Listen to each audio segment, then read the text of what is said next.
Hello bachcho, let's read out the question first. Monochromatic light of wavelength 441 nanometer is incident on a narrow slit. एक monochromatic light है, उसकी wavelength दे रखा है और वो incident कर रही है नैरो स्लिट पर.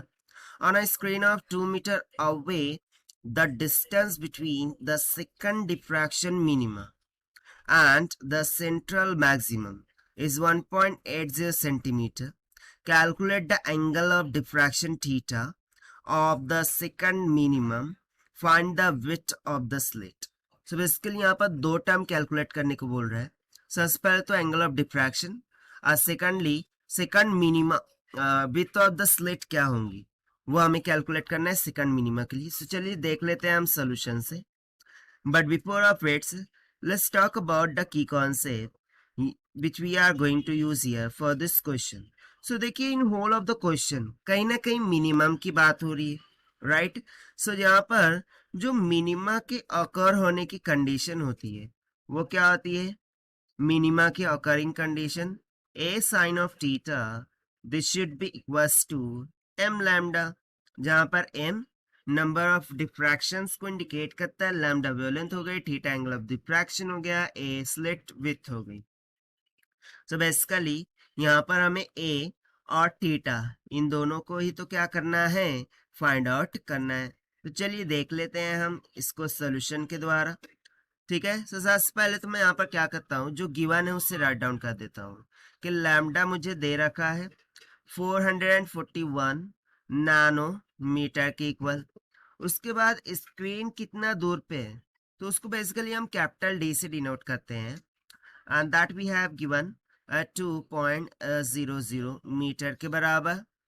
और देखिए यहाँ पर कहीं ना कहीं सेकंड डिफ्रैक्शन की बात हो रही है फ्रॉम द सेंट्रल मैक्सिमम, यानी कि m की वैल्यू ऑब्वियसली यहाँ पर 2 लेना होगी, राइट है. m की वैल्यू कितनी लेनी होगी, हमें 2 के इक्वल लेनी होगी. इतना क्लियर है. उसके बाद देखिए यहाँ पर हमें ये 1.80 सेंटीमीटर कुछ ना कुछ तो इंफॉर्मेशन गिवन है, ये है क्या? सो देखिए इसको समझने के लिए मैं यहाँ पर टू स्लिट्स को यहाँ पर ऐसे इस तरीके से ड्रॉ कर लेता हूँ, ठीक है. और यहाँ पर मैं स्क्रीन मान लेता हूँ, ये क्या हो जाएगा, सेंट्रल एक्सिस हो जाएगा, ठीक है.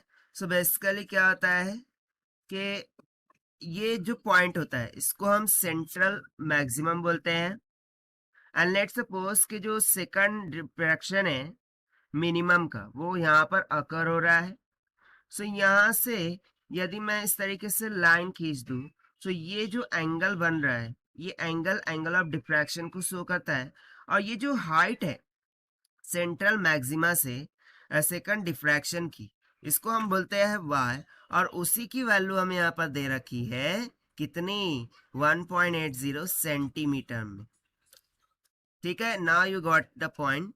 तो चलिए अब फाइनली हम यहाँ से स्टार्ट कर लेते हैं. सो सबसे पहले तो मुझे थीटा फाइंड करना होगा, एंगल ऑफ डिफ्रैक्शन. उसको कैसे फाइंड करेंगे? सो देखिए ये y मुझे पता है, स्लिट से स्क्रीन तक का डिस्टेंस मुझे पता है 2 के इक्वल, जिसको हमने मान लिया है कैपिटल डी. सो यहाँ पर मैं tan थीटा यदि लगा दूँ, सो tan ऑफ थीटा किसके इक्वल हो जाएगा, that will be equals to perpendicular divided by adjacent. So that will be equals to, ना परपेंडिकुलर कितना है 1.80 सेंटीमीटर में, मीटर में कर लेते हैं, 10⁻² हो जाएगा, डिवाइडेड बाय कैपिटल डी कितना हो गया 2.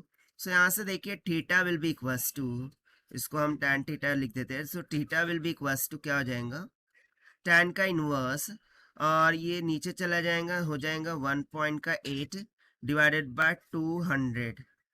सो जब आप इस सॉल्व करते हैं सो ये एंगल कुछ निकल के आ जाएगा 0.51 डिग्री के इक्वल. सो ये हो गया फर्स्ट पार्ट का answer. Now let's see the second part of this question, जिसमें हमसे क्या पूछ रखा है, विड्थ ऑफ द स्लिट. उसके लिए तो हम मिनिमा की कंडीशन का फॉर्मूला यूज कर लेंगे, that is a is equals to m lambda divided by sine of theta, that will be equals to m कितना है 2, लैम्डा की वैल्यू 441 इंटू 10⁻⁹ करना होगा क्योंकि नैनोमीटर में गिवन है, divided by sine of theta कितना है 0.51 डिग्री, जब आप सॉल्व करते हैं सो स्लिट विड्थ नियर अबाउट कितनी आ जाएंगी 9.9 इंटू 10⁻⁵ मीटर के इक्वल, और ये हो जाएगा हमारा सेकंड पार्ट का answer.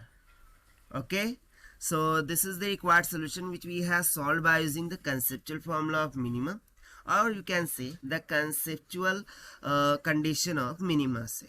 So this is the required solution. I hope you understood well. Best of luck. Thank you.